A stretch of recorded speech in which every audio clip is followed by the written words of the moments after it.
Um pouquinho chateada, né? O tom que eu até vou começar não é à toa que eu tô com essa camiseta, porque infelizmente, né, na noite de ontem a gente teve a morte aí de um brilhante ator, né, o Chadwick Boseman, onde ele interpretava justamente Pantera Negra, né? Então, para quem não sabe, né, eu sou muito apaixonada por quadrinhos, heróis, etc. Porque eu acho que isso reflete a população como um todo. É lógico que lá nos Estados Unidos a repercussão é totalmente diferente aqui do Brasil, mas isso teve um impacto social gigantesco e muito bonito aqui no Brasil.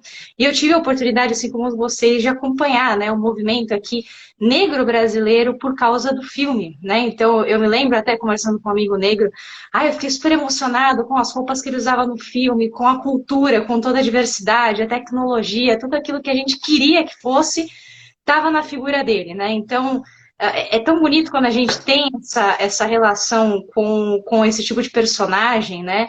E eu acho que pegam minorias, né? A gente se sente tão representado porque você ganha essa força, né? E principalmente no momento que é tão crítico, né? Nos Estados Unidos, aqui, em todo mundo, né? Que é justamente o Black Lives Matter, né?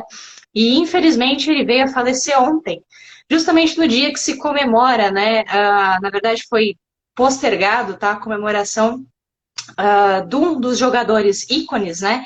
De beisebol negro que usava o número 42, né? Então ele inclusive o ator, né? O Boseman, ele tinha feito algumas declarações, algum tipo de manifesto, na verdade, né? Era uma live para poder arrecadar fundos para esse dia, que foi ontem, né? Foi transferido para ontem. Esse dia é geralmente celebrado no dia 15 de abril, por conta do falecimento do jogador, e foi transferido para ontem por conta da pandemia, né? É, enfim, é uma tristeza muito grande, né, por conta disso. E, de novo, porque são minorias, né? Eu falo por mim aqui, né? Só para não me alongar muito, eu fico muito feliz, né, com essa representatividade dos quadrinhos, porque eu dificilmente me reconhecia num personagem feminino, né? Eu tenho muita referência masculina, até por conta da minha formação, etc. E quando vem a Brie Larson fazer justamente a Capitã Marvel, eu falei, caramba, é ela, eu queria ser ela, né? E isso, assim, me deixou muito orgulhosa, né? Enquanto ser mulher e ter essa representatividade. Então, imagina que para os negros, imagina que para toda essa minoria foi brilhante, foi gigante o impacto que isso teve, né? Então, eu acho que é um momento difícil, mas vai ficar o legado. Eu acho que isso é o mais importante para falar, né? E dentro de tudo isso, enfim, a gente está vivendo um momento complicadíssimo, tá? Nos Estados Unidos, que já vinha aí muito por conta do George Floyd, né? Começou, acho que tudo com o George Floyd, foi um grande ah, disparate para a economia americana, para tudo mais. Não só a economia, né? A parte política, a vida das pessoas ali. Um pai, né? Um pai que, enfim, né? É triste pra caramba, desculpa, mas e aí a gente não continuou, né, nessa pegada, porque a gente teve o Jacob Blake, né, que perdeu o movimento das pernas com 7 tiros, né, totalmente ali absurdo, num descontrole policial, etc. E principalmente a gente teve um movimento ali complicadíssimo, né, na sexta-feira em Wisconsin, onde a gente teve ali 2 mortos, né, por conta ali de um adolescente que, a princípio, alega, né, como se fosse legítima defesa. Ou seja, né, ficou banalizado justamente por causa da cor das pessoas, você simplesmente vai lá e atira porque é legítima defesa, né? Então, eu trouxe 3 casos para vocês, porque a gente está falando da realidade americana, e isso se reflete no Brasil. Né? Então, é triste quando você perde uma figura que representa essas minorias, uma figura que traz isso, né, mostra a importância disso no nosso dia a dia, nas nossas questões, mas infelizmente, né, a gente tem que lutar contra isso cada vez mais, seja você branco, amarelo, pardo, verde, o que quer que seja, porque todos nós temos que ser iguais. Ninguém merece ser alvejado pelas costas, por que quer que seja, tá? Por causa da cor. Tá? Isso é inadmissível e é por isso que está todo mundo falando, está todo mundo até aqui comentando, por isso que a gente fala, eu acho que se tornou um lema e espero que continue essa hashtag por muito tempo, que é Wakanda Forever. Então, assim, é inglês, é americano, tem muita gente que vai falar que é o enlatado americano, tá? Mas tem uma grande representatividade. A cultura dos quadrinhos é brilhante nesse sentido, tá? Então a gente teve aí também canais nerd mesmo. Eu sei que aqui o assunto é mais político, econômico, mas é importante a gente falar. E canais nerds aí falando justamente nesse sentido. Foi ontem muito triste, foi às 2 horas da manhã, o Peter Jordan estava falando disso também. Pra gente não. A gente se emociona, né? Porque a gente acompanha, a gente gosta. Esse é o panorama triste, infelizmente, e que acabou, né, sendo levado aí, né? Levou foi o tom, eu diria, né, aqui para o Guilherme comentar, foi o tom que marcou a semana republicana, né, a grande semana ali republicana.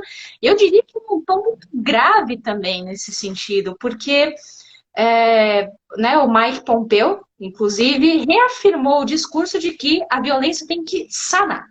E não é sanar no sentido de conversar, de ter um diálogo, é no sentido de imprimir força. Então a gente vai fazer com que as coisas parem de uma maneira, né, bruta, tá? Então acho que esse foi o recado, dado o que aconteceu em Wisconsin, tá? Dado toda essa movimentação, toda essa necessidade que a gente tem ali desses movimentos, tá? E aí a gente já vai comentar, vou deixar aqui o Guilherme falar. Desculpa tocar nesses assuntos, mas eu acho importante, né? E só para cutucar aí o pessoal, eu costumo, só para fechar aqui o Guilherme falar, mas só para cutucar também, eu duvido, tá? Não, não tô criticando, eu acho muito legal os filmes cults, filmes alternativos, gosto, assisto, mas eu duvido que alguém aqui nessa live, ou quem assistir esse vídeo depois, vai se reconhecer em um personagem cult. É muito mais fácil você se reconhecer num quadrinho do que num personagem cult. É lógico, são propostas diferentes. Quadrinhos, etc., filmes, é a representatividade. É essa necessidade que a gente tem de se encontrar. O cult é para pensar. E a gente precisa, no momento de pandemia, no momento que é tão difícil, da arte, do reconhecimento e de fugir dessa realidade.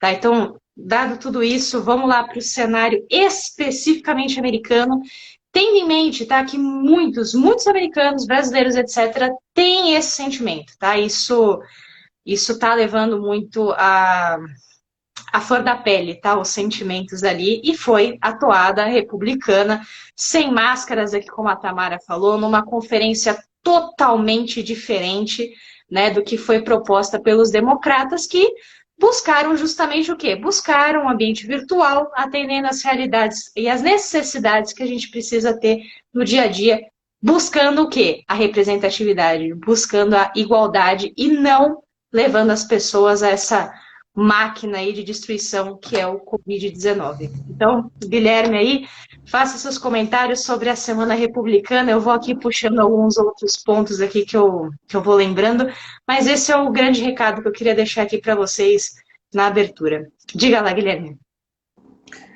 Bom, realmente foi uma semana muito, né, muito cheia, né, com fatos bem complicados, tristes, né, e que se fechou de uma maneira aí né, bem triste, né, uma pena, né, uma perda muito forte, né, muito jovem, muita carreira ainda pela frente, mas que deixou, né, na meteórica carreira, né, na sua meteórica pelo sentido de curta, né, na sua curta carreira aí, por conta do curto espaço de vida que ele teve, né, deixou aí um legado, com certeza é um filme que, se hoje ele não é cult, deve virar, viu, Nathalie?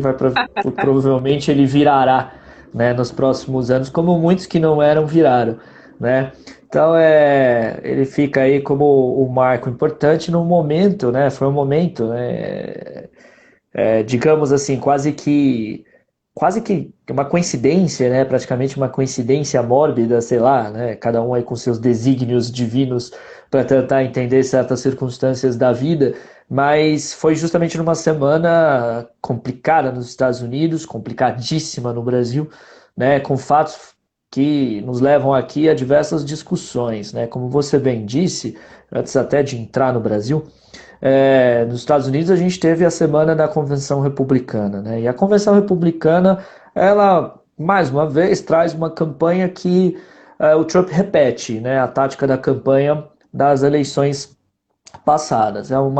É uma campanha baseada em mentiras, é uma campanha baseada no medo, né? Ou seja, em tentar vender um medo para a população americana, né? Com mentiras, né, digamos assim, né, na cara dura, como por exemplo a mentira de que o Joe Biden não vai, né, passar um orçamento significativo para as forças policiais, né, fazendo uma associação de que uma vitória do Joe Biden representaria o fim da América e do sonho americano e na verdade representaria o caos e anarquia nos Estados Unidos, né, como se o Joe Biden fosse, né, inclusive, né, na própria convenção nós tivemos, né, essa fala de que o Joe Biden é ligado à extrema esquerda do Partido Democrata, o que não é verdade, é uma mentira.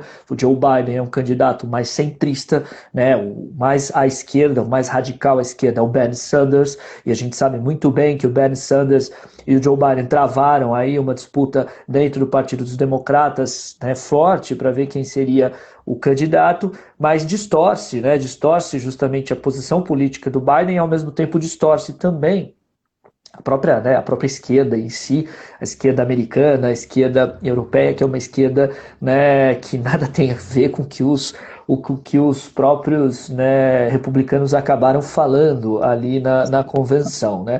Ou seja, é uma política baseada no medo e voltada especificamente para uma espécie de classe branca, né, média americana que comprou essa narrativa nas eleições passadas. A grande diferença é que, né, nas eleições passadas você não tinha 4 anos para serem julgados. Agora você tem 4 anos para serem julgados. A gente vai ver como é que isso vai acabar, né, acabar desdobrando. Mas, de qualquer forma, a tática é a mesma. É mentira, colocar medo e jogar, como a gente está vendo, é de uma maneira muito semelhante ao que acontece no Brasil, jogar para uma espécie de, né, eleitor, ou seja, classe de eleitores ali nos Estados Unidos, que são os eleitores já, digamos assim, conquistados. São aqueles eleitores que, né, já compraram a candidatura do Trump e que vão continuar apostando nessa política do Trump, de medo, de anarquia, né? E aliás, inclusive, é uma campanha descaradamente, e eu falo isso sem o menor medo aqui de estar exagerando, Nathalie, é uma campanha descaradamente racista, a campanha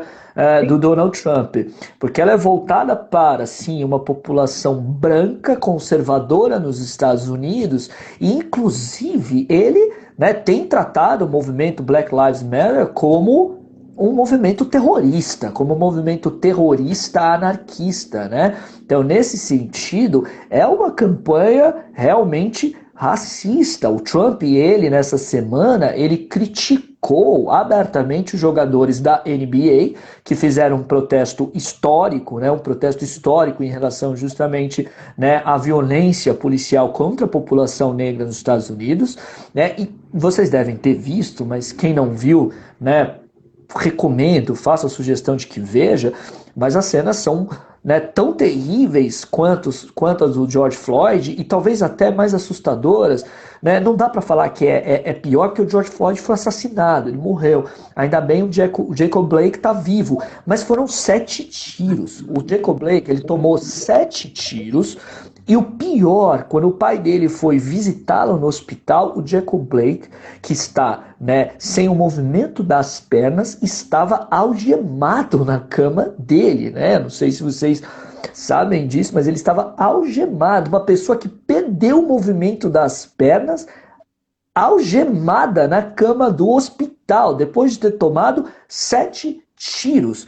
7 tiros é praticamente tentativa de execução. Não tem aí a necessidade de... Ele não tinha que ter tomado tiro nenhum. Mas 7 tiros já descambou justamente para qualquer possibilidade de dizer que ali ele estava resistindo, né, a uma ordem policial. Não, ali foi justamente uma tentativa de execução. E choca ainda que, né, nós tivemos um rapaz de 17 anos, que ali, né, ali na região de Kenosha, né, de 17 anos, que na região ali onde estavam sendo feitos os protestos, ele estava armado com um fuzil e ele simplesmente chegou para atirar ali nos manifestantes. Ele conseguiu matar 2 manifestantes e ele ainda deixou ferido 1. E é chocante a cena dele com as mãos para cima, depois de dar os tiros, com o fuzil nas costas, completamente visível, e os carros da polícia, né, ali os carros fortes ali da polícia passando e ignorando ele, como se ele não estivesse ali. Ou seja, um homem negro desarmado toma 7 tiros e um homem branco armado simplesmente é ignorado ali pela polícia, né? Então é muito grave, né, o que está acontecendo nos Estados Unidos. A campanha do Trump, mais uma vez, é uma campanha baseada e fundamentada em mentiras, é uma campanha racista que tem justamente aí, né, aberto se houver uma vitória do Trump aí, uma perspectiva bem sombria, não só para os Estados Unidos, mas para o mundo. Agora, só para fechar, Nathalie, em relação justamente aos discursos em si, né? O discurso do Trump foi aquele discurso sempre, né? O discurso acusando o Joe Biden de ser um homem fraco, foi um discurso bastante virulento contra a figura do Biden. Mas chamou a atenção que na convenção republicana, né, a pauta da mentira é tão descarada que o Trump chegou a falar, inclusive, que a campanha seria pautada o tempo todo pela ciência, né? E que ele iria, em tempo recorde, fabricar uma vacina.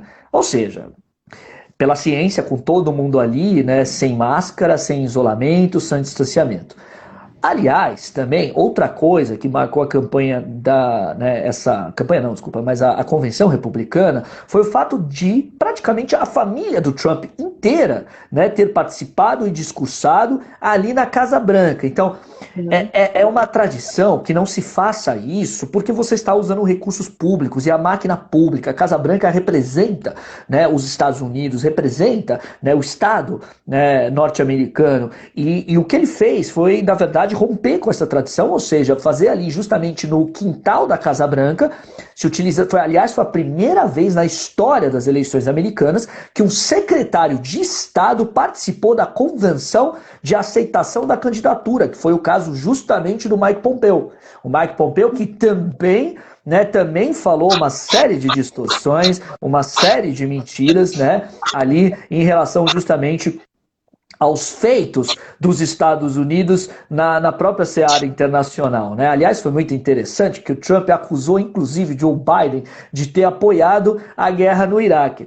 É verdade, o Joe Biden ele apoiou a guerra no Iraque quando senador, mas o Trump esqueceu que quem foi que fez a guerra no Iraque foi o republicano George Bush, do partido dele, né? Então, tem muitas distorções, tem muitas coisas ali que foram bem marcantes, e uma das mais, digamos assim, nesse sentido, além das mentiras, foi o fato justamente do Trump romper com todos os protocolos e tradições ali das convenções, né, nas eleições norte-americanas, usando do espaço da Casa Branca e ao mesmo tempo colocando um ministro de Estado que está na sua função pública como cabo eleitoral. Né? Isso nunca foi feito na história dos Estados Unidos. Por outro lado, né, a Convenção Democrata, fazendo só uma comparação, ela também adotou um tom, né, de ataque ao Trump, dizendo justamente, né, que mais 4 anos de Trump seriam 4 anos de desastre, principalmente, né, 4 anos aí que colocaria os Estados Unidos numa obscuridade. De qualquer maneira, né, na minha opinião, a Convenção Democrata ela foi muito mais propositiva, né? Ela foi muito mais propositiva do que a convenção agora dos republicanos, né? Então, né, de certo modo, foi uma semana complicada porque ao mesmo tempo que você tem essa campanha marcadamente racista e esses atos racistas acontecendo nos Estados Unidos, né, o movimento do Black Lives Matter se transformando num movimento, né, considerado como terrorista e anarquista pelo candidato e atual presidente dos Estados Unidos, né, e aí com o fechamento, né, da sexta-feira com a morte de um ícone, né, da morte de um ícone, um ator, né, que se transformou num ícone justamente por trazer esse ineditismo na cultura pop em relação justamente, né, a você tratar ali como protagonista, né, a figura de uma pessoa negra de uma maneira heróica. Ali vale a pena, inclusive, né, eu faço a sugestão também para todo mundo, é sempre importante a gente conhecer, né, a cultura, a história, etc. Né? Não existe estudo de direito, de economia, de política se você não conhecer a história. Né? Quem acha que não está justamente muito equivocado. Mas comparem, por exemplo, o filme lá do início do século XX, né, um filme famoso, né, nos Estados Unidos, que inclusive teve, né, transmissão na Casa Branca, né, já, lógico, não agora, né, há muito tempo atrás, que foi, né, o filme The Birth of a Nation, né, o Nascimento de uma Nação, que é um filme, né, que retrata com atores brancos pintados de negro, com a pele pintada de negro, retrata, né, os negros como, né, assassinos e ladrões na sociedade norte-americana. E para quem não sabe, nesse filme que foi transmitido lá na Casa Branca, que fez muito sucesso no início do século, esse filme ele tem como herói, né, membros da Ku Klux Klan. Tá? Então, ou seja, vejam, né, como é um tema muito difícil, um tema do racismo, mas como, né, do início do século para o final do século nós tivemos avanços, mas a gente ainda está numa situação muito, né, muito complicada nos Estados Unidos. Né? Então, e só para fechar toda essa. Eu sei que me alonguei aqui, Nathalie, mas nessa questão aqui do racismo nos Estados Unidos, né, a gente também teve aqui na semana, né, em relação ao Brasil, ao contexto brasileiro, os dados do Atlas da Violência, que já pegando esse gancho do racismo nos Estados Unidos, né, ou seja, a gente sabe que nos Estados Unidos a polícia ela mata mais negros e ela tem um tratamento que ficou evidente em relação a negros e brancos, e aqui parece que no Brasil, né, não é nada diferente, como a gente sabe. E o Atlas da Violência trouxe aqui dados que são assustadores, né? Dados em relação ao número de homicídios. Ou seja, a gente teve um decréscimo, tá? Eu vou falar aqui devagar para a gente não se confundir com as palavras e com os dados. A gente teve um decréscimo na taxa de homicídio de não negros nos últimos 10 anos, ou seja, homens brancos, considerados não negros, tiveram uma redução de 12,9% nos últimos 10 anos em relação à taxa de homicídios. Homens negros no Brasil tiveram, no mesmo espaço de tempo, um aumento de 11% na taxa de homicídios. Isso equivale a dizer praticamente o quê? Que, comparando aqui estatisticamente, para cada branco brasileiro não morto, 2,7 negros foram mortos. Então é praticamente como se a gente tivesse, nesses últimos 10 anos, para cada um homem branco que não morreu, 3 negros morreram. 3 homens negros morreram no Brasil. E a população de homens negros no Brasil equivale a 75,7% das vítimas de homicídios. Em alguns estados, o caso é pior. Em alguns estados, como Alagoas, a gente chega, Nathalie, até para cada homem branco não assassinado, 17 homens negros assassinados. Ou seja, lá como cá, né, o racismo é muito grave e a violência é muito grave. Né? São, claro, 2 países com diferenças, 2 países com suas singularidades, mas o racismo lá é muito grave e o racismo aqui é muito grave, muito grave. Lembrando que nessa semana, inclusive, né, nessa taxa de violência, nós tivemos, depois a gente fala um pouco mais disso quando a gente for falar do Rio de Janeiro, mas nós tivemos, né, uma guerra, né, do tráfico envolvendo justamente homens, né, lá no Rio de Janeiro, que obviamente demonstra que toda essa taxa de homicídios em relação justamente a toda uma população desfavorecida que está inclusive nessas áreas, né, tende a aumentar. A gente aparentemente já viu essa história antes com um super-ministro chamado Moro. E parece, como eu já comentei em lives passadas, Guilherme também comentou, que esse filme vai se repetir, só que com uma outra figura, um outro personagem, que é justamente Paulo Guedes. Então, está existindo um atrito muito forte no governo entre Jair Bolsonaro e o ministro Paulo Guedes. Primeiro, Porque, de fato, eu já comentei com vocês, existe uma articulação política por trás complicada e que deve ser feita, só que o Paulo Guedes ainda não compreendeu que o orçamento não trata só do aspecto econômico, mas sim dessa articulação política. E, de certo modo, ele não quer que isso aconteça, ele quer tratar o orçamento como uma peça unicamente e simplesmente o quê? Econômica. E não é econômica, né? Então, nesse cenário, nessa situação, o Paulo Guedes chegou a afirmar que se fosse para manter os R$ 300, né? E aí vem a frase, eu diria, icônica, né? De você não poder tirar dos pobres, né? E dar aos paupérrimos. Por quê? Manter R$ 300 é insustentável a longo prazo porque você começa a ter mais dívidas, né, na União. Então, isso fica extremamente complicado, a gente vai ter que acelerar isso ou olhar isso a longo prazo, né? E aí, como ele está pensando a curto prazo, naquela peça contábil, no nosso orçamento, qual que era a sugestão simples e fácil, né? E de um liberal de um modo que não é um liberal, né? É simplesmente uma grande tesoura que está ali no Ministério, cortando diversos auxílios que já são consolidados aí por outros governos, tá? Então, aí desde a parte do abono salarial, você tem a parte. Nossa, até me fugiu agora. Você tem a parte do abono salarial, você tem os outros aspectos Farmácia de popular, tinha outros popular, programas ali isso que também. não vinha na minha cabeça, farmácia popular, entre outros, tá?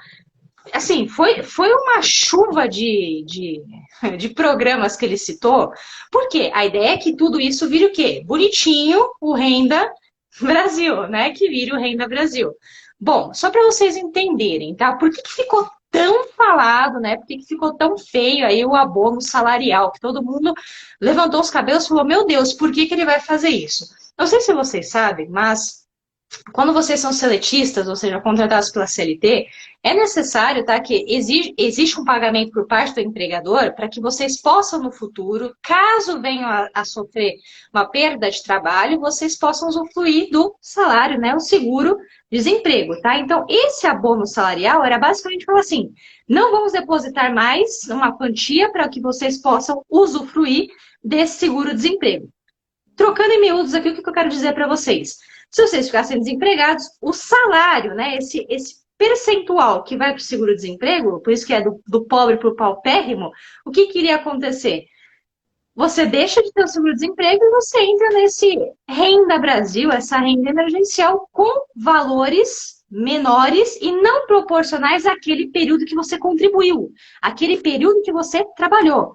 Então, uma medida totalmente mal pensada, né? E aí eu até li um artigo interessantíssimo, né? Que nesse cenário, o que o Paulo Guedes está pensando? O que o Paulo Guedes abre a caixinha mágica? Ele abre uma caixinha chamada 3D. O que é a caixinha 3D? Dentro de tudo que ele foi criticado, do abono salarial, todas essas medidas, ele passou a defender uma ideia mágica, essa caixinha. O que tem na caixinha? Vamos desvincular, desobrigar e desindexar as contas públicas. Por isso que é 3D, não é 3D de 3 dimensões. Talvez sejam 3 dimensões na cabeça dele, mas são 3 aspectos dificílimos e que dependem do Congresso. E a gente sabe que nesse momento Jair Bolsonaro precisa articular com o Centrão.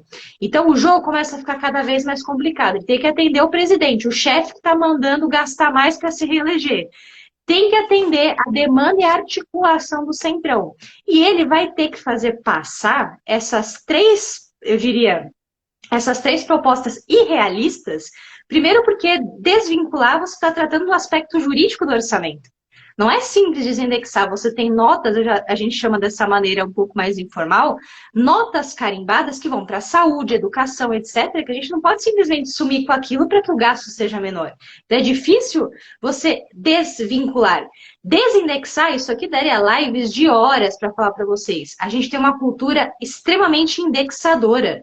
Ou seja, o Brasil vive, por conta da cultura da hiperinflação, a correção mensal, né, dos nossos índices. A gente tem que sempre ter essa correção para que a gente consiga acompanhar a evolução dos preços. R$ 100 de ontem não é o mesmo R$ 100 de hoje. Então, o que acontece no orçamento? Você pega o orçamento anterior, já contei para vocês.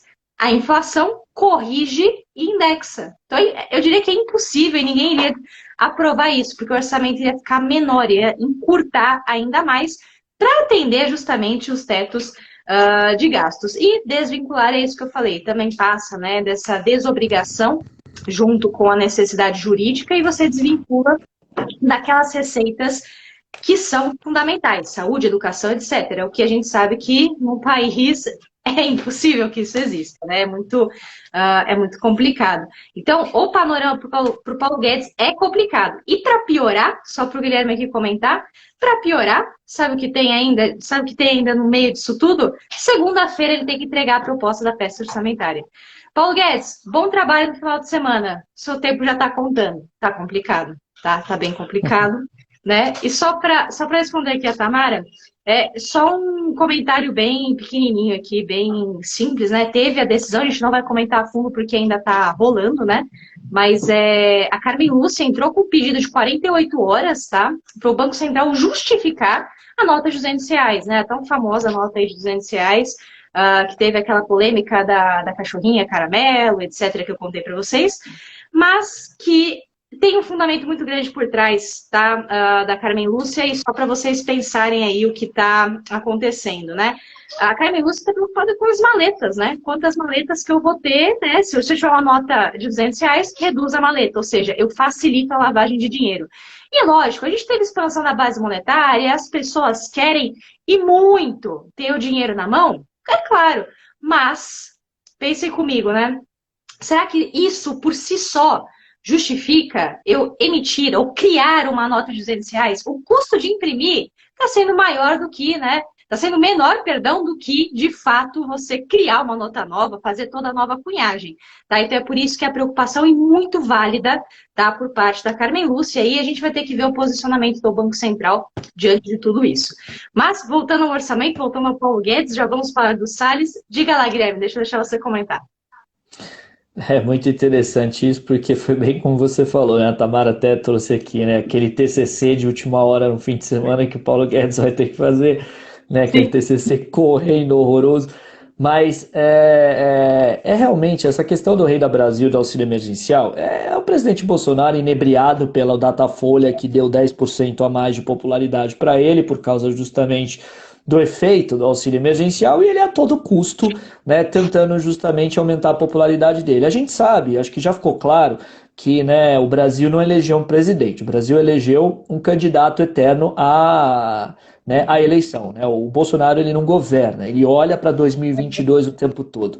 E é interessante, né, que o Bolsonaro, nesse movimento, o que ele está fazendo é o seguinte, ele quer ter todo o bônus sem ter nenhum ônus, né, de transformar o auxílio emergencial no Renda Brasil. E é isso que o Paulo Guedes agora está, digamos aí, numa saia justa, porque o que o Paulo Guedes ofereceu, né, ou seja, dizendo, olha, dá para fazer se a gente cortar estes gastos com estes programas sociais. O que, de certa forma, demonstra também a preocupação do Paulo Guedes com, né, os programas sociais, principalmente porque o programa Farmácia Popular é um programa de muito sucesso.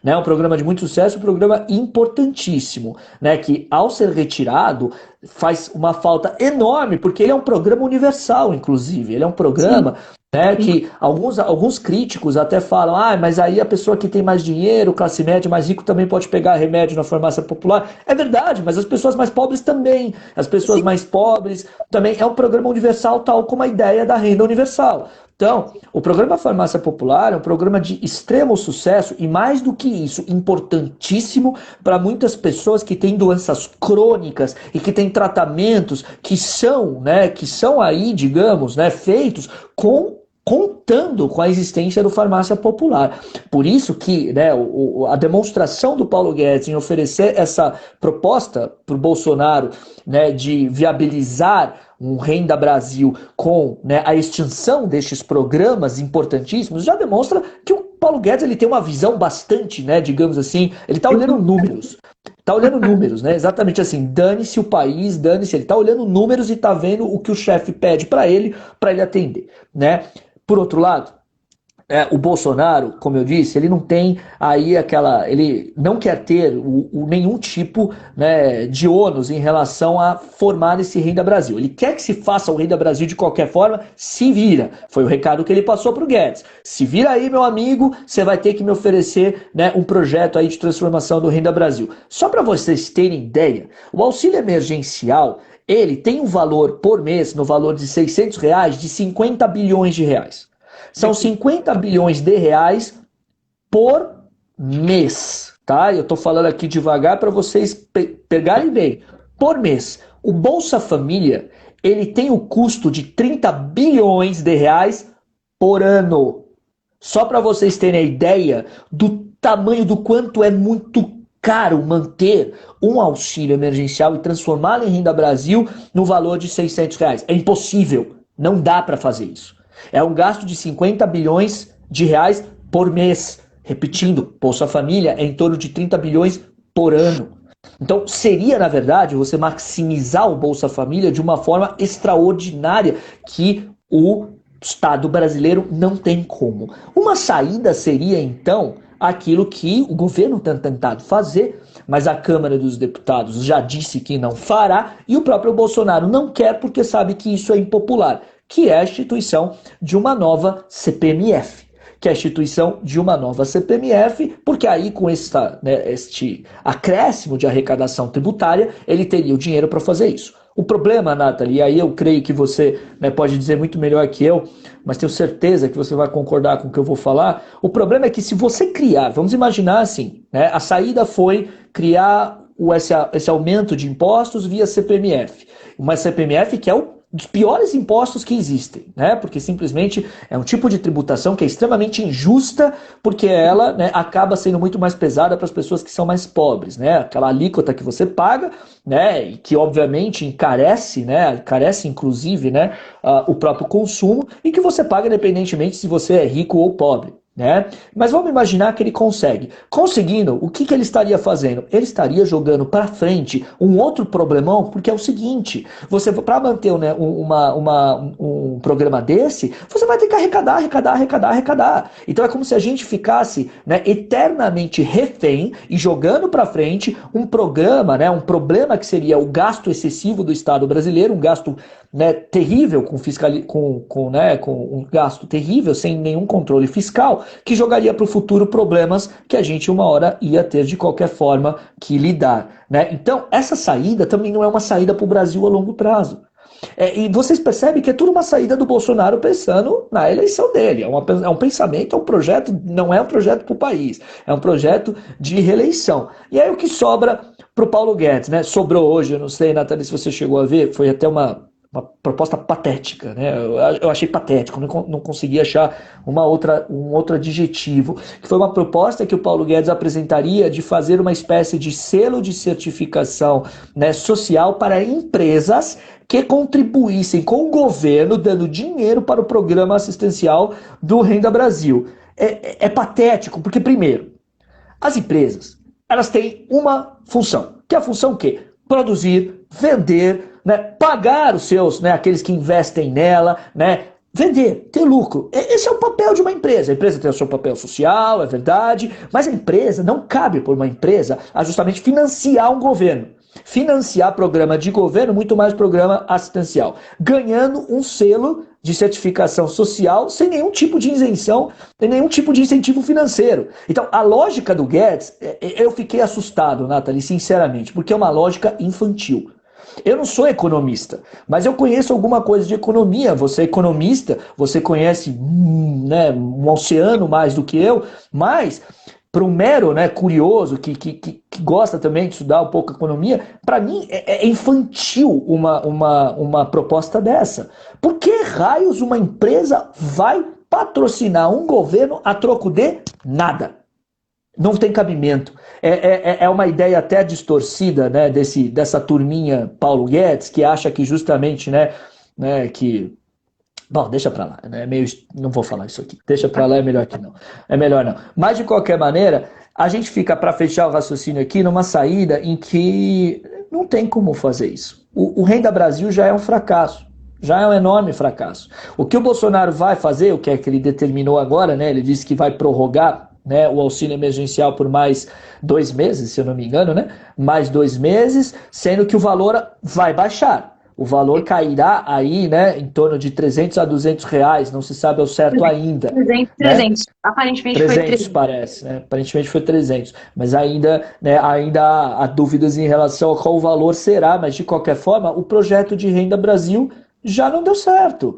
Então veja, nesse sentido, o Bolsonaro tende a ter até uma queda de popularidade aí pela frente, porque a popularidade que ele conseguiu, né, aí angariar com esse, né, programa de auxílio emergencial, que é caríssimo, de R$ 600, é uma popularidade, na verdade, que se relaciona ao fato de que este programa realmente ajudou muitas pessoas e realmente tirou muitas pessoas de uma situação de pobreza e aumentou a renda dessas pessoas consideravelmente, né?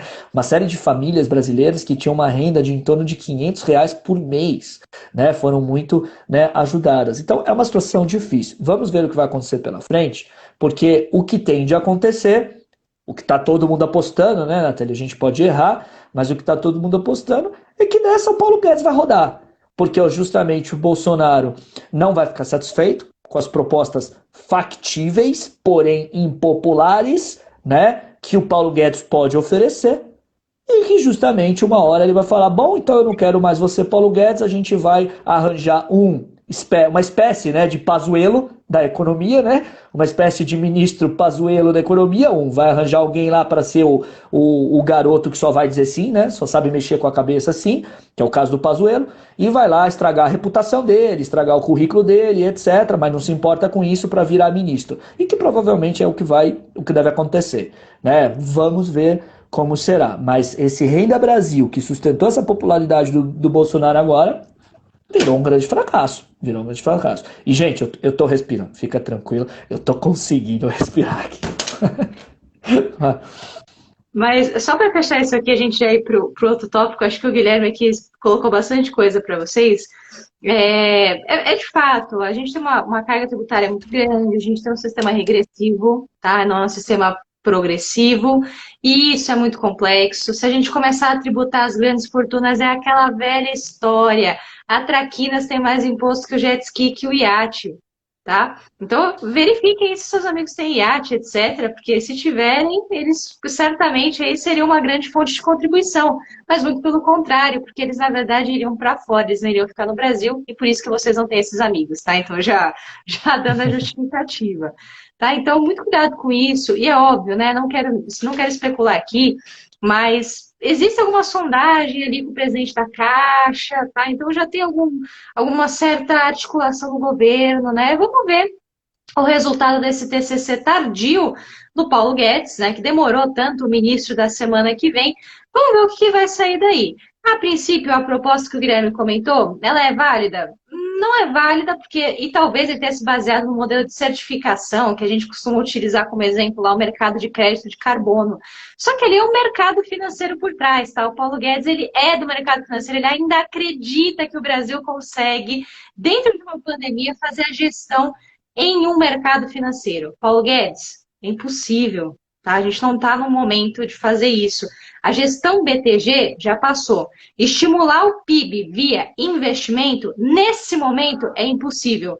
Gasto do governo elevadíssimo, consumo travado, né, constante.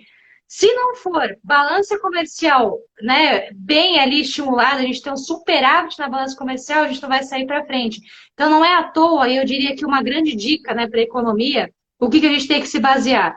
Super safra, exportar a rodo e aproveitar que o dólar vai ceder um pouquinho, justamente pela política monetária que o Fed apresentou. Então, o dólar está a 5,41 na data de hoje, 29/8, tá ali a 5,41. Diria que é o câmbio do equilíbrio do Bresser ali, perto dos 4. Então, se é o câmbio do equilíbrio do Bresser, vamos apoiar, vamos para frente e vamos exportar. Então, dentro da fórmula mágica do PIB, o que a gente tem é o X menos M, que é o superávit ali na balança comercial. Né? Ou seja, não tem verba, né? Não tem verba em lugar nenhum. Opa, peraí, né? Já que não tem verba, a gente suspende qualquer operação na Amazônia.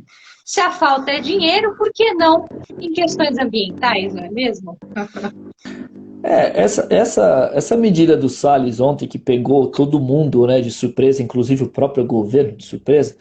Alguns têm dito por aí, né, que foi na verdade uma espécie ah, dele querer ali, né, falar que quem manda no Ministério do Meio Ambiente é ele, né? Foi uma espécie de dizer, olha, quem manda sou eu e se quiser eu faço um decreto desse, mas causou um mal-estar muito grande, porque a reação foi imediata, porque é um absurdo você simplesmente paralisar todo o combate, né, ao desmatamento e aos incêndios tanto na região da floresta amazônica como no Brasil inteiro, né? E isso causou até uma reação rápida do vice-presidente da República, né, que coordena justamente, né, o grupo, né, de combate, né, de preservação, né, da Amazônia no governo federal, e causou uma reação imediata dele dizendo que o Ricardo Salles foi extremamente, né, aí digamos, né, foi muito rapidinho, foi muito, né, ansioso na hora de falar que justamente não haveria, né, recursos. E o que chama atenção, Nathalie, é primeiro, fica claro que a gente não tem Ministério do Meio Ambiente, né? Fica claro que o Salles está lá, a gente sabe por quê, por uma questão ideológica, porque o Salles ele atende um grupo, né, de lobistas, né, um grupo interessado justamente em acessar terras de maneira ilícita, né? Só que o que mais deixa a gente chocado é simplesmente o que isso representa em termos de retrocesso para o Brasil, né?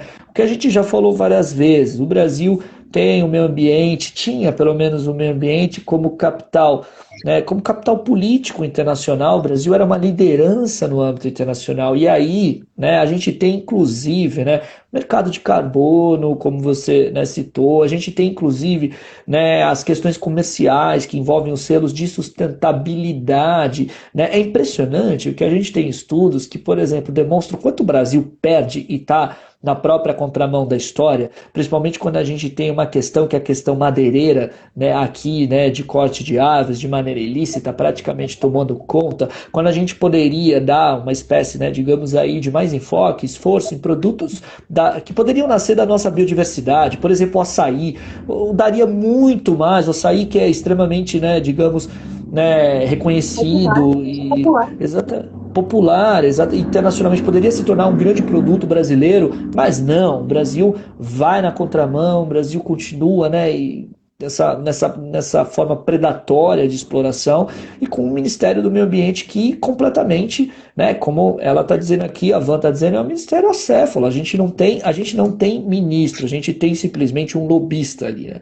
A gente tem um lobista e esse lobista ele tem uma intenção simplesmente de atender este grupo que tem aí o interesse de duas coisas: acessar terras de maneira ilícita e inclusive retirar indígenas das terras que têm proteção para que estes indígenas saiam e essas terras possam ser exploradas mineralmente. Ou seja, é um desastre. A gente tem uma política ambiental do Brasil hoje que não é uma política, é um completo desastre. É a perda de um ativo político, é a perda de um capital político e o pior de tudo, é um erro que a gente não tem como voltar atrás.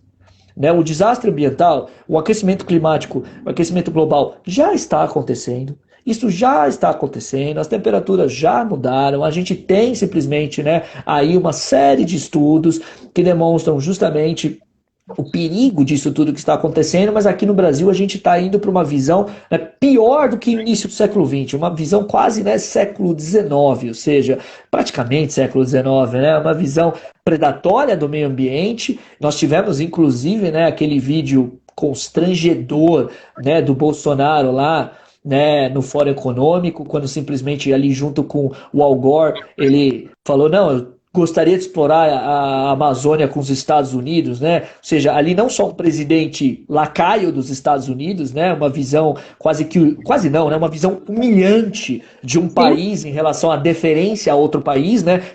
Queria quase, né? Queria explorar com o meu grande ídolo Estados Unidos, né? Lembrando que o presidente o presidente brasileiro comemorou o 4 de julho e fez, né, bateu continência para a bandeira dos Estados Unidos, né? Olha a situação que a gente está vivendo.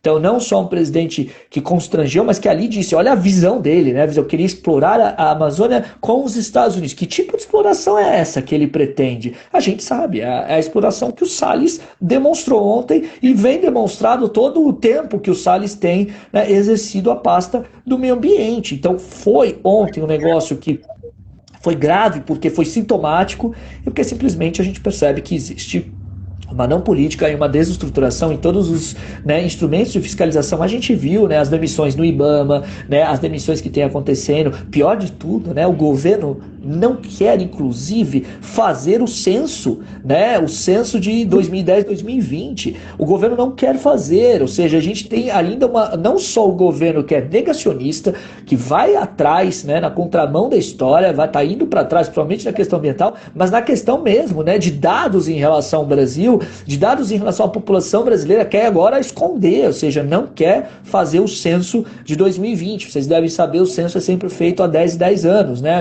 O último é de 2010, agora é de 2020. Então é justamente isso, um governo, como a Tamara acabou de escrever, que quer esconder informação. Isso cheira o quê? Isso cheira autoritarismo, isso cheira, né, um presidente louquinho aí para ser um ditadorzinho, que no fundo é o que ele é a essência dele, né? E nesse sentido...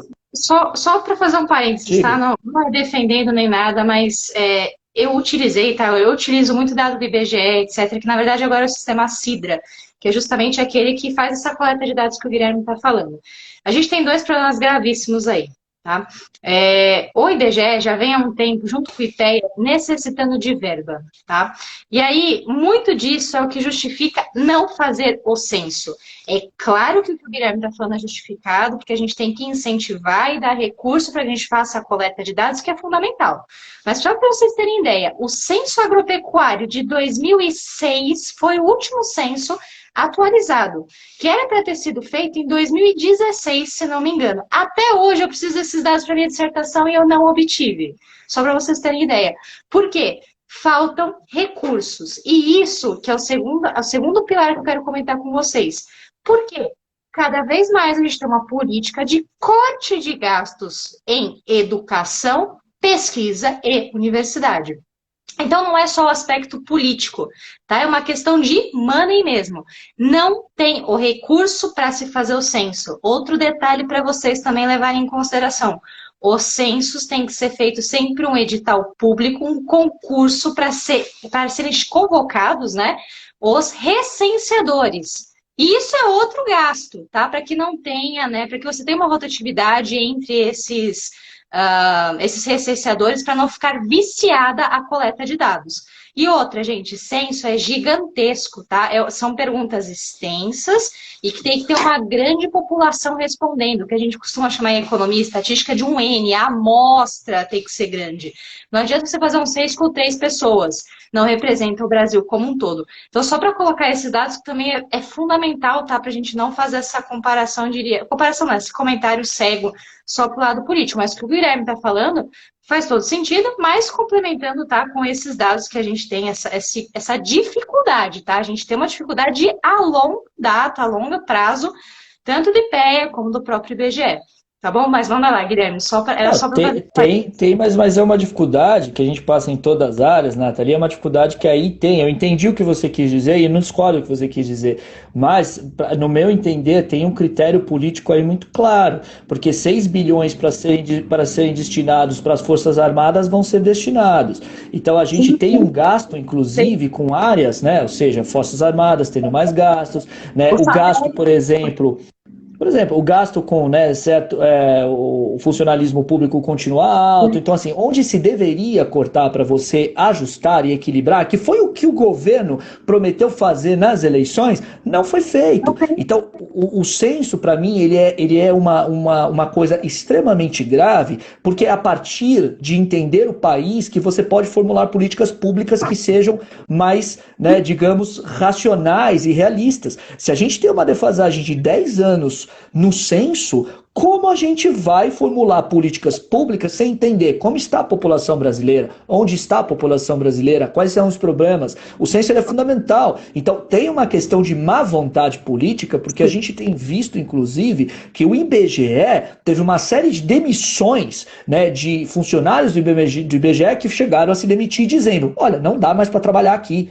Não dá mais para trabalhar aqui porque simplesmente não só não se passa recurso, como se tem ali feito um controle ideológico dentro do IBGE. Então, eu acho gravíssimo isso, porque é a velha questão. Dinheiro para o Renda Brasil, ele está tentando arranjar de qualquer jeito, de qualquer maneira, cortando o farmácia popular, cortando, né, fugiu a cabeça agora, Nathalie, o abono salarial, exatamente. Então, ele está tentando arranjar dinheiro de qualquer lugar para o Renda Brasil, que não é uma política nem de lá que ele está querendo fazer por, digamos assim, se preocupar com a população brasileira. É a eleição dele que está em jogo, do governo dele. Só que em outros lugares cortando, como vai ter corte na educação, o MEC tem cortes, né? Já vai receber um orçamento muito, né? Muito contingenciado, como eles gostam de falar, para o ano que vem, mas tem lá 6 bilhões para as Forças Armadas. A gente vai descobrir isso melhor na segunda-feira, quando a proposta, né, ali aparecer. Mas a gente, por isso que eu disse que tem essa questão política aí em relação ao IBGE, porque realmente, como é que a gente vai formular política pública sem conhecer o que acontece no país? Não tem como, não tem como. A gente, como pesquisador, mesmo como você bem falou, você está usando dados de 2006, são há 14 anos atrás. 14 anos atrás, o país em 14 anos, o país já mudou, o país mudou muito nesse tempo. Então, é muito grave isso, né? E, bom, é um período complicadíssimo que a gente está vivendo no Brasil. Complicadíssimo. A questão do meio ambiente é uma questão desesperadora, porque é como a gente comentou aqui, é irreversível, o estrago é irreversível, o estrago não dá para voltar atrás, e estas questões relacionadas justamente, né, a políticas públicas, educação, estão também completamente sucateadas. Né? A gente vive na era das trevas, isso é completa era das trevas, acho que é o melhor título que a gente pode dar aqui, é uma implicação atrás da outra, né? E foi muito bem dito por você, Guilherme. E aí, só para tratar de era das trevas, eu diria que tem um estado que está completamente nas trevas, que é o Rio de Janeiro. Tem um problema gigantesco de quem vai assumir o Rio de Janeiro. Quem senta na cadeira do Rio de Janeiro? Witzel não pode, né? O presidente da LERJ não pode. E aí? Quer dizer, não pode porque ainda vai ser investigado, né? Tem ali uma participação. Então a gente é uma era das trevas, né, Guilherme? Em todos os aspectos, né? E cada vez mais pouco aparecer coisa. Não, sem dúvida, né? Realmente, eu não usaria outro adjetivo, que a gente está vivendo é muito grave, não é brincadeira, não é porque não se gosta do Bolsonaro, porque ele é tosco, porque realmente é um não governo. É um governo que ele está simplesmente fazendo o que ele veio fazer, destruir. Né? É um governo de destruição do que se teve de avanço no Brasil, principalmente do início do século para cá, de 1988 para cá, então nem se fala. É um governo que está justamente não governando, e vocês percebem inclusive quanto ele bate a cabeça. É o presidente batendo cabeça, fritando o ministro da Educação, é o ministro da Justiça saindo, é justamente o ministro do Meio Ambiente batendo cabeça com o vice-presidente da República. É um governo completamente desorientado. E nesse meio termo, digamos, né, nessa bagunça de governo, a gente tem o Rio de Janeiro uma situação que é, como eu disse, né, quando a gente começou, né, a live hoje, Nathalie, a gente falou, foi uma semana difícil com muitas coisas acontecendo. O Rio de Janeiro, ele teve uma semana, né, que foi praticamente marcada pela guerra entre as organizações criminosas ali, né, entre o tráfico de drogas, que resultou com uma triste marca e o falecimento de uma mãe ali tentando proteger, né, o seu filho, e que finalizou a semana com o governador sendo afastado, sendo que é o quinto governador afastado no Rio de Janeiro, salvo engano é o quinto, né? A gente teve Sérgio Cabral, Pezão, Antônio Garotinho, né, Rosa Garotinho, ou seja, é o quinto governador do Rio de Janeiro, que simplesmente, e o mais assustador, né, o que impressiona é justamente o fato de que é o mesmo esquema de corrupção, né? É o mesmo esquema de corrupção. Praticamente, você percebe que para você entrar na política do Rio de Janeiro e alcançar cargos do executivo, né, estadual ali, o comando do executivo estadual, você precisa entrar no esquema que já é pré-existente.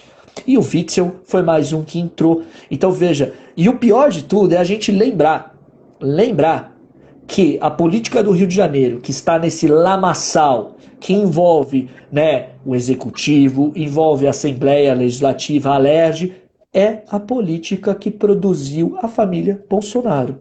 A família Bolsonaro é do Rio de Janeiro. Então, que por favor entenda, eu não estou falando aqui absolutamente nada, né, contra os cariocas. É muito triste o que é feito com a cidade do Rio de Janeiro, com o estado do Rio de Janeiro, é muito triste o que, né, os cariocas têm vivido, é muito triste o que toda a população do Rio de Janeiro, do estado do Rio de Janeiro, tem vivido. Eu lamento muito, é muito triste ver, né, principalmente a cidade do Rio de Janeiro, né, a cidade que é o símbolo do Brasil no mundo, né, tão maltratada assim. Né? Mas a gente percebe que a política do Rio de Janeiro ela já está tão apodrecida, né, que o que vem de lá está envolvido em algo. Então, para mim, não restam dúvidas de que algo envolve a família, o clã Bolsonaro, que enriqueceu e que fez a sua carreira dentro da política do Rio de Janeiro. Aí vem a famosa pergunta, né? Os 89 mil reais, presidente, por que foram depositados na conta da Michele Bolsonaro, que ele não quer efetivamente responder, né? Ele cria, aliás, aí ele colocou para fora o que ele é, né? O Bolsonaro paz e amor logo morreu, né? Ele colocou para fora o Bolsonaro, que é o Bolsonaro autoritário, tosco que ele é, né? E falou justamente o que ele costuma falar, essas frases de efeito e violentas, né? Como dar um soco, né? Encher de porrada a boca do jornalista. Mas é sintomático. O Witzel apoiou o Bolsonaro apoiou o Witzel. O Witzel se elegeu na esteira do bolsonarismo. São ex-aliados que agora estão, né, numa briga fratricida, né? Se digladiando, mas que são ex-aliados, né? Ou seja, tem muita coisa aí ainda que vai acontecer, vamos ver o que o Witzel pode falar, inclusive o Rio de Janeiro pode ficar sem vice, né? Porque o vice também está envolvido em investigações. O vice, né, também está investindo em investigações e o vice também pode vir a ser afastado, né? Provavelmente, eu acho que, não sei se dá tempo esse ano aí, ainda dá, né? A gente está em setembro, dependendo do andar das investigações, e a gente pode acabar tendo eleições diretas, né, para governador no Rio de Janeiro ainda esse ano. Vamos ver o que vai acontecer. Mas é para se entender que essa política, né, de renovação, de acabar com toda a corrupção que o PT trouxe, etc., isso aí foi uma grande enganação para grande parte do eleitorado que acreditou no Bolsonaro. Ou seja, a família Bolsonaro é uma família com escândalos de corrupção, que tem muito a explicar, não consegue explicar, quando tenta explicar só se enrola, aliados sendo presos, aliados tomando aí agora um processo de impeachment, o pastor Everaldo, que era e é um aliado do presidente Bolsonaro, sendo preso. Ou seja, aos poucos a gente começa a perceber, né, que muito provavelmente uma crise política bem grave vem pela frente aí no Brasil no âmbito federal, né? E aí, né, Nathalie, o que você comentou do foro privilegiado, se o Bolsonaro não pode efetivamente, vamos imaginar, tomar um processo de impeachment por conta das rachadinhas, porque as rachadinhas teriam acontecido se houver ali algo que chegue ao presidente Bolsonaro, né, as rachadinhas teriam acontecido antes dele exercer o mandato, então não seria um crime cometido no exercício do mandato, portanto isso ficaria, assim como foi o caso do ex-presidente Michel Temer, ficaria em suspenso e depois que ele terminasse o mandato dele, aí sim ele poderia ser processado e poderia ser investigado e eventualmente preso, como que aconteceu com o ex-presidente Temer. Mas, né, a gente não pode esquecer que a Michele Bolsonaro não tem foro privilegiado, que a Michele Bolsonaro não tem, né, o foro privilegiado do Flávio está sendo discutido, então a Michele Bolsonaro pode ser presa. Ela pode ser presa. Eu não sei como o presidente vai reagir. Eu não sei como ele vai reagir, não sei o que ele vai fazer, mas uma crise grave federal se vislumbra aí pela frente, porque ali nesse lamaçal do Rio de Janeiro muita gente sabe muita coisa, né? Ou seja, o Witzel está sendo atacado agora, o Witzel está na lona, né? O Witzel está na lona, o Witzel tá mal, mas o Witzel vai reagir. E eu não estou dizendo, né? Para mim, o Witzel pode, se ele tiver culpa no cartório aí, como obviamente parece que tem, que ele pague mesmo.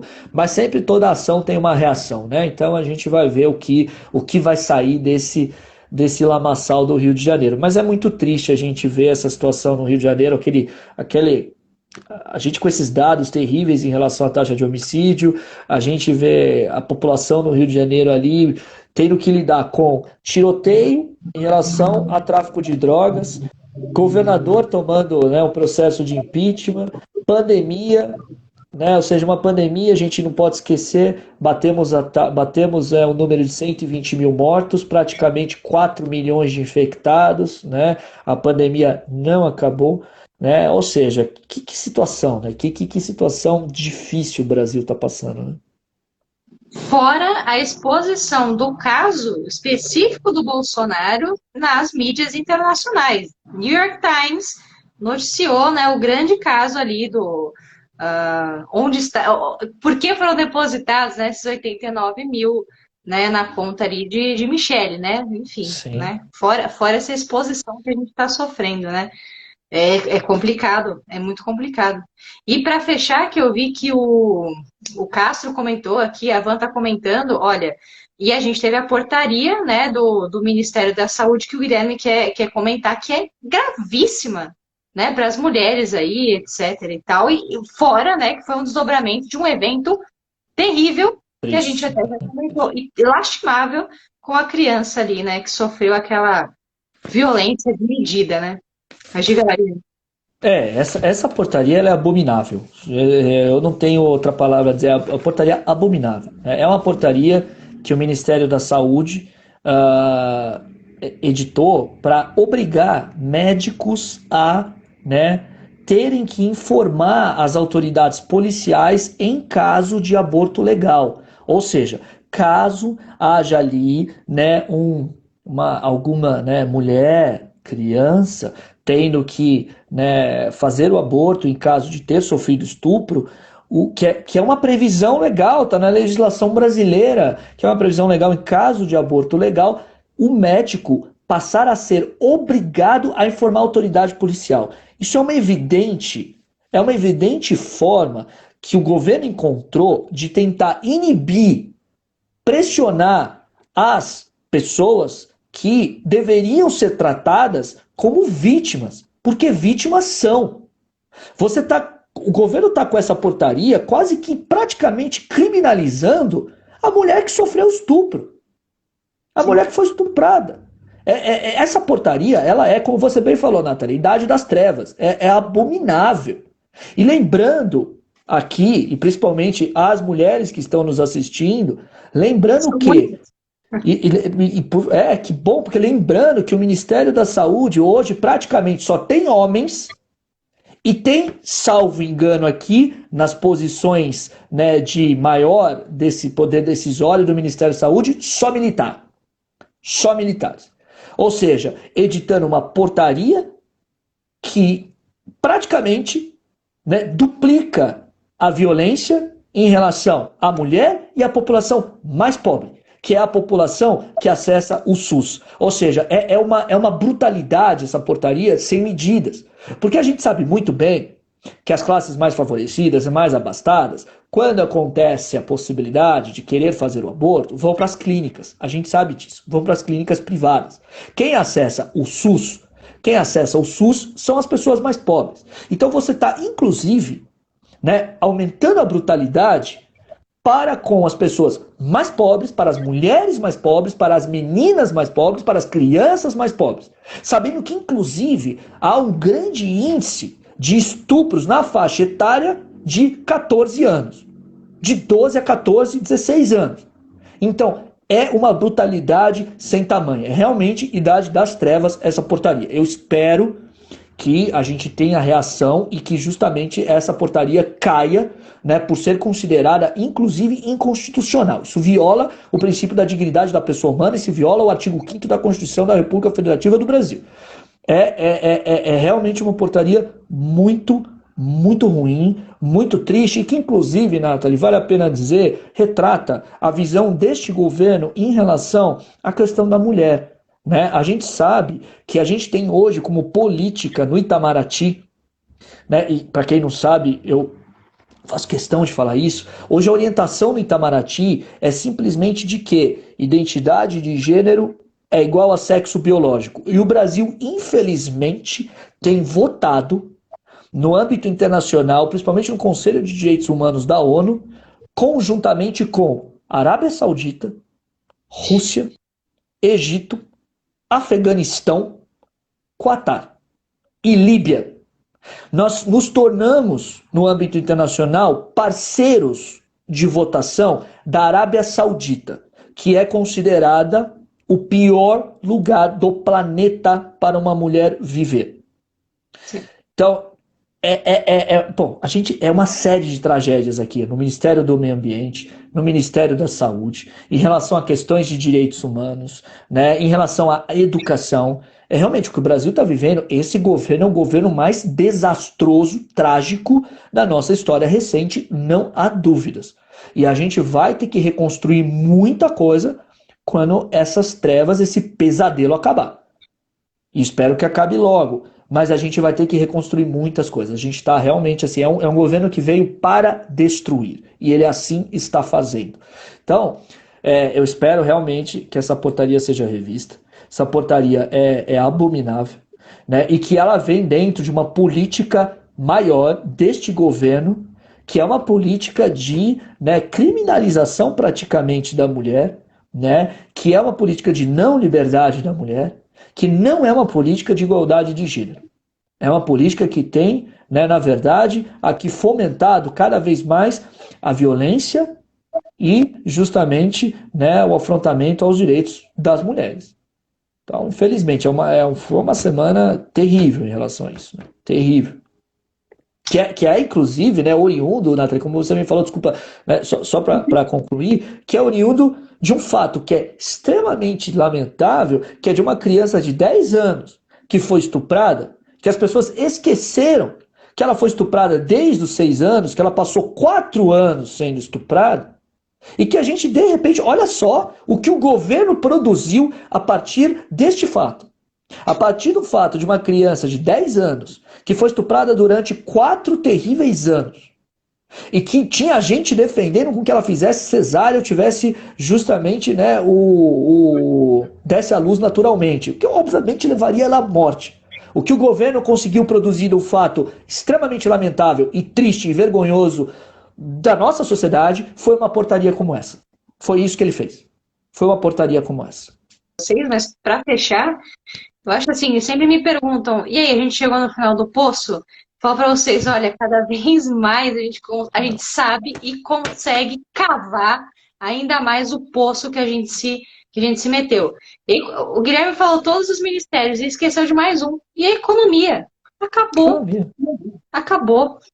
Assim, a base, os pilares que a gente tem, acabaram. Da saúde, só para relembrar vocês, a gente tem ainda até hoje um ministro interino, que é um militar. Não teve um outro candidato, não teve uma outra pessoa para fazer essa condução. Né? Fora as outras atrocidades que a gente já comentou aqui, que já foram feitas, etc. Né? A produção de cloroquina em larga escala, entre tantas outras coisas. Né? É assim, é lamentável. É lamentável, é muito triste. E a gente vai continuar cavando aí o poço até achar, passa os lençóis freáticos e segue mais um pouco, porque é triste. É triste. Eu não sei onde a gente vai parar. Infelizmente. Infelizmente. E só um outro ponto que eu lembrei agora, Nathalie. E a gente teve, inclusive, o Supremo Tribunal Federal sinalizando, né, a possibilidade de reeleição do Rodrigo Maia e do Davi Alcolumbre na Câmara dos Deputados e no Senado Federal para mais uma legislação. Não sei, né, o que isso vai dar, mas muito provavelmente eles serão reconduzidos ao cargo e nós teremos aí mais 2 anos, tanto do Rodrigo Maia na Câmara dos Deputados. Isso pode significar muitas coisas, tá, gente? Então isso é muito cedo ainda para falar, né? Mas a gente tem visto que o Rodrigo Maia tem ele tem insistido muito, né? E dos bastidores, né, já se constrói essa recondução dele ao cargo, né? E a gente não sabe o que isso pode ter como implicação política a partir do ano que vem, né? A gente não pode esquecer que a partir do ano que vem, passadas as eleições municipais, a gente vai ter uma espécie de reorganização do mapa político brasileiro. E essa reorganização do mapa político brasileiro aqui nas eleições municipais pode significar digamos, um enfraquecimento muito forte do presidente Bolsonaro, e aí a gente pode somar a essa, né, reorganização a partir das eleições municipais com uma eventual derrota do Trump, e aí a gente vai ter um cenário a partir do ano que vem muito difícil para o Bolsonaro, principalmente com a dificuldade dele em fazer com que a retomada econômica se dê de uma maneira mais, né, mais robusta. Então, o cenário que se abre para o ano que vem é um cenário de crise, né, de crise política, porque essa recondução, como tudo indica, do Maia, né, pode significar muitas coisas, pode significar mais ainda o Maia sendo o grande, digamos, apagador de incêndio dos erros do governo, como ele tem feito por enquanto, mas ele tem feito isso no contexto de pandemia e ele tem feito isso principalmente, né, no contexto em que naquilo que o governo tentou ir além, ele foi travado. O governo praticamente foi derrotado em quase todas as votações importantes na Câmara dos Deputados. A única votação que o governo teve algum sucesso foi na reforma da Previdência, que não foi nem encampada por ele, na verdade. Acabou sendo encampada pelo próprio Rodrigo Maia. Então, a gente precisa ver que tipo de Rodrigo Maia nós teremos no ano que vem. Pode ser um Rodrigo Maia que ainda seja este apagador de incêndios se as eleições municipais mostrarem uma reorganização em que o Bolsonaro continua competitivo. Mas se as eleições municipais e uma eventual derrota, né, do Trump mostre que o Bolsonaro se enfraqueceu mais ainda, a gente pode ter um Rodrigo Maia que inclusive até aceite uma petição de impeachment de tantas outras petições que ele tem lá, né, guardadas na gavetinha dele. Então, a gente tem, com certeza, o que eu digo para vocês é um ano que vem nada monótono, né? Nada monótono e pior, um ano de crise, né? Aliás, crise, aliás, só tem crise no Brasil, né? Crise, só crise. Não, não chega a bonança, né? A gente não tem a bonança, ela não vem, né? Só tem chuva, Não, tem... crise, pelo amor de Deus. E só para vocês pensarem um último tópico aqui bem rapidinho, tá? Que ainda está em desenvolvimento, isso a gente nem ia comentar a respeito, mas eu também acabei lembrando, né? E a gente tem ali um problema com o Moro, né? O Moro que talvez fosse o candidato, fosse uma grande figura aí, né? Que talvez viesse à tona, né? Está sendo ali julgado, de certo modo, no STF, e é uma decisão, ao meu ver, tá, Guilherme, totalmente leiga aqui, comentando posicionamento jurídico, que é um pouco preocupante, porque você está voltando em questões muito antigas, né? Decisões, né, que já foram tomadas, já foram acatadas, muito antigas. Desde a época, né? Desde a época ali do Banestado, que foi um caso gigantesco, né? E está tentando anular essa decisão, mostrando que, de certo modo, o Moro teve uma parcialidade. O que implica também em questões do Lula, etc. Então, a gente provavelmente vai ter uma grande reviravolta aí com tudo isso que está acontecendo, né? É muito difícil dizer aonde a gente vai chegar hoje, Nathalie, mas claro, acende um sinal aí, né, acende um sinal preocupante, porque a gente realmente é um cenário que aumenta a incerteza no Brasil. Eu vi que, inclusive, né, a Vanna te perguntou aqui para as aplicações. Isso aí também vai pesar.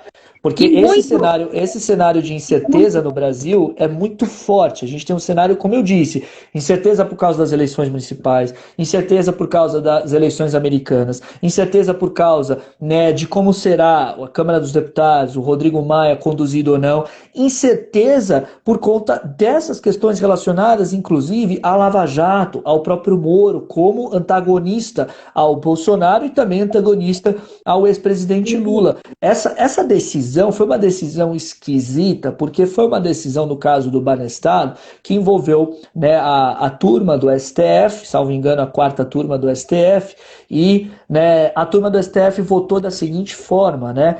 A gente teve ali um posicionamento muito claro do Gilmar Mendes, no sentido de que o Gilmar Mendes, ele quer pôr um basta naquilo que ele considerou como, né, os abusos da Lava Jato. E o Lewandowski nunca escondeu isso, né? São dois ministros que tiveram essa crítica forte à Lava Jato há muito tempo.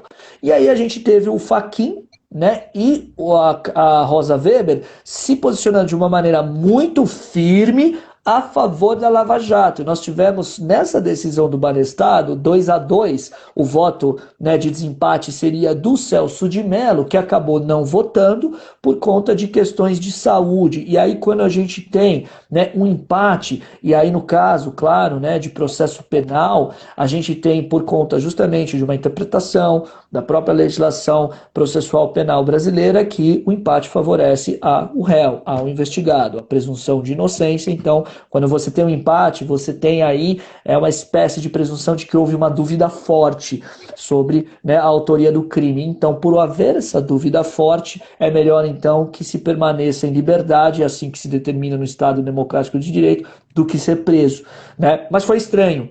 Foi estranho, porque a gente não sabe como vai ser em relação às próximas decisões, né, relacionadas à Lava Jato e relacionadas ao Sérgio Moro. E isso pode ter, e aí, mais uma vez, imagine o cenário de incerteza no Brasil. Se a gente, por exemplo, colocar o Lula de novo, o ex-presidente Lula, como um candidato à presidência, né, não mais ficha suja, e que entre nas eleições de 2022, mais incerteza ainda, é mais toda uma realocação de forças na política brasileira. Então, nesse sentido, aliás, né, Nathalie, o mercado reagiu super mal ao Paulo Guedes essa semana, né? Reagiu super mal.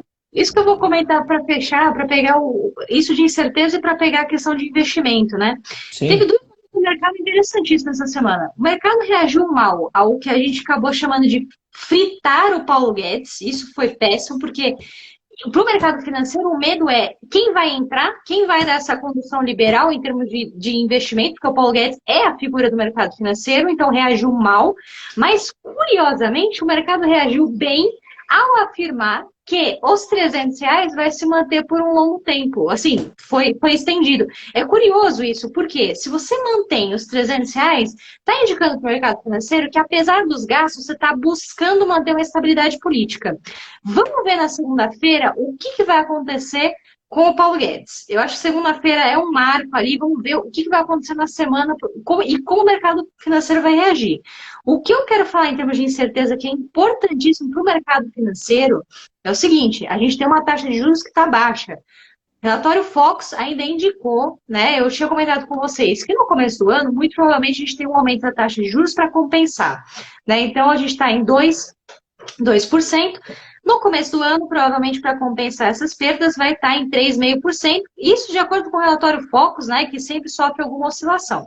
Legal. Só que agora pensa com a cabeça do investidor externo, né? A gente está no cenário de pandemia, está vendo toda essa crise política no Brasil, uma taxa de juros baixíssima. Compensa o risco? O investidor lá de fora não vai falar assim: eu não vou investir no Brasil. Não compensa o risco porque o meu retorno de investimento é baixo. Então, isso está assim, muito claro para a cabeça do investidor lá fora, e não é à toa, só para deixar vocês aqui cientes, que os investidores brasileiros, né, a gente migrou da renda fixa, Tesouro Nacional, etc., entre outros produtos, para a renda variável, que é a Bolsa de Valores, e mais. Agora, assim, o que está bombando no mercado financeiro é justamente a diversificação dos seus ativos, do seu portfólio, da sua carteira, aonde? Lá fora. Ou seja, a ideia do Paulo Guedes em se investir, em trazer uma figura, um jeito novo, uma cultura de se investir em renda variável para o Brasil, também foi para o ralo. Porque a gente vai diversificar a carteira com que ações? Com a Coca-Cola, que, por sinal, a Coca-Cola, só acabei lembrando, não vai mal, está tendo uma rentabilidade ali negativa, caíram as ações da Coca-Cola, McDonald's, qualquer que seja lá fora. A gente vai comprar ações lá fora, Disney, ações assim que você sabe que tem uma certa rentabilidade. A melhor delas, Johnson & Johnson, é a clássica. Então a gente pega, em vez de diversificar com Petro, Vale, etc., eu simplesmente vou lá fora, compro, porque a B3 agora permite isso, compro a ação da Johnson, fim de papo, diversifico minha carteira, deixo de investir no Brasil, invisto lá fora, ganho mais. E ainda desincentivo, né, o investidor estrangeiro, que é muito importante para o Brasil, a investir aqui por conta da taxa de juros. Então, esse é o mercado financeiro na data de hoje, para vocês terem noção. É também um cenário complicado, viu? Muito complicado. Mas é Mas é isso. isso aí. Eu acho que a gente comentou aqui os principais eventos, tentamos cobrir a maioria deles. Foi uma semana conturbada, mas que ainda a gente vai vir a discutir com mais calma. Acho que hoje são grandes highlights aqui para vocês irem olhando com mais cautela, ter uma noção do que está acontecendo. E aí a gente tira as dúvidas de vocês, a gente continua batendo um papo aqui. Mandem sugestões, mandem por DM, a gente vai conversando. Agradeço a presença de vocês, todas as mulheres aqui revoltadas, os meninos também, agradeço a todos. Guilherme, mais uma vez aqui pelos comentários brilhantes, a nossa interlocução, a Imagina. revolta, etc. Acho que foi muito produtivo hoje, então deixo aqui também os últimos minutinhos para você fazer suas considerações, Guilherme. Não, obrigado, Nathalie, como sempre, né? É sempre muito legal, né? Essa conversa, a gente tenta cobrir bastante coisa, né? E para falar, né, o pessoal aqui falando da minha revolta, é que a gente fica, né? A gente fica, claro, revoltado, porque a gente sabe que a perspectiva é muito ruim, né, gente? E que a gente, com todos estes erros, a gente vislumbramos aí um futuro a curto prazo muito bom, né? Então, é claro que a gente tem que sempre aqui, né, falar com otimismo, tentar acreditar nas coisas, mas é importante ver as coisas como elas acontecem para que a gente possa exigir também, né? Para que a gente possa exigir, para que a gente possa, né, ter melhores argumentos e ter justamente mais, digamos aí, mais critérios também nas próximas eleições e quem sabe, né, a gente sair desse buraco que a gente se enfiou, né, esse abismo, né, essa fase terrível que o Brasil está vivendo, né?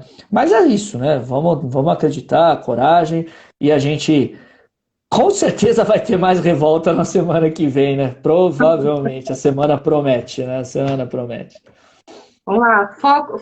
Descanse no final de semana, foco na segunda-feira, muita fé e continue sendo brasileiros, né? Não desistam nunca, porque um dia a gente chega lá. Um dia a gente chega, né? Mas é isso aí. Então, meninas, muito obrigada. Tchau, tchau. Tchau, Guilherme, e Tchau, até semana gente. que vem. Tchau, Nathan. Até mais. Até semana que vem.